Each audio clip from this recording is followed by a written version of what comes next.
Okay, let's dive in. We're looking at an event that's supposed to make history, the 2025 G20 summit.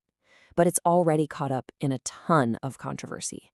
So the big question is this thing going to bring the world together or just show us how far apart we really are? So get this. In 2025, for the first time ever, the Group of 20, the G20, is meeting in Africa. I mean, just think about that for a second. Symbolically, that is a massive, massive deal. But, and this is a big but, that historic moment, it's already got this huge shadow hanging over it. There's a major diplomatic fight brewing that could shake up the G20 itself. And it all boils down to one question. Is its most powerful member even going to show up? All right, so to really get what's on the line here, we need to start with the basics. Let's talk about this historic first for Africa. So, here are the key details. It's the 20th G20 Summit for World Leaders. It's happening in late November 2025 in Johannesburg, and South Africa is holding the presidency. Sounds pretty straightforward, right? Well, the vision behind it is anything but. And you can see that ambition right in the official theme: solidarity, equality, sustainability. Now, I know what you might be thinking, but make no mistake, these aren't just feel-good buzzwords. They're a direct challenge to how the world works right now. And the whole thing is built on this really powerful idea. President Ramaphosa has said the summit is guided by Ubuntu, which is a core African philosophy about our interconnectedness. You know, the idea that I am because we are. That's the thinking driving South Africa's entire presidency. Okay, so you've got this big idea of Ubuntu. How does that actually turn into a plan?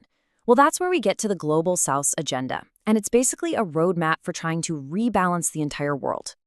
And wow, is this agenda packed? It is laser-focused on evening the score. They're talking about fair debt rules for low-income countries, making sure the green energy transition is just and doesn't leave people behind, and, this is a big one, making sure African nations actually profit from their own critical minerals. It's a full-on push against global inequality. And listen, that focus on inequality, it is not just for show. To prove they're serious, South Africa put together a special G20 task force on it. And guess who they got to lead it? Nobel Prize-winning economist Joseph Stiglitz. Yeah, that's how you send a message. And this is where you can really see their long-term game. The task force's biggest idea is to create a permanent global panel on inequality. Think of it like the IPCC for climate change, but for wealth. The point isn't just to write a report that gathers dust, it's to create a permanent global watchdog to keep everyone honest. But you know, an agenda this bold was never going to be a smooth ride. It was always going to ruffle some feathers.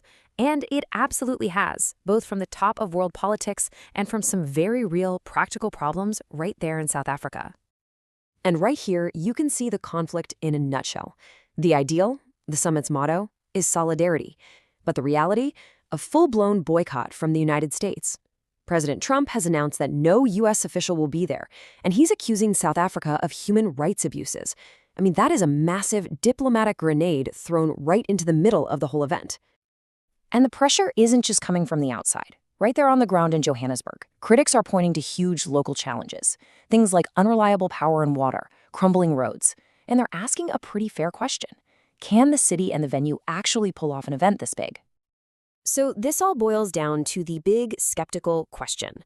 Let's say the summit goes off without a hitch. Are the world's most powerful countries really going to sign on for the kind of deep structural change South Africa wants?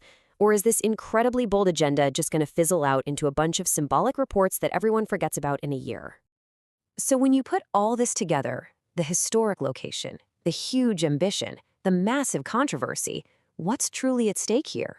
Is this going to be a turning point for the world, or just one giant missed opportunity?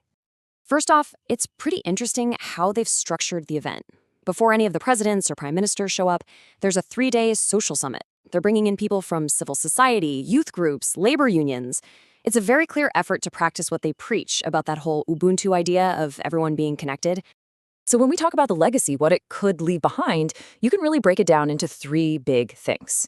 Symbolically, just having the summit in Africa is a huge statement about the rising voice of the Global South. Policy-wise, it could fundamentally shift the G20's focus towards things like climate justice and inequality. And then structurally, it could actually start to change the very rules of global finance and debt. The potential for real, lasting change here is just immense. Which brings us right back to that final massive question. Will we look back on Johannesburg 2025 as the moment the world finally decided to get serious about tackling its deepest inequalities? Or will it just be a painful symbol of a world that's more divided than ever? The answer to that won't just define a summit, it might just define the next decade.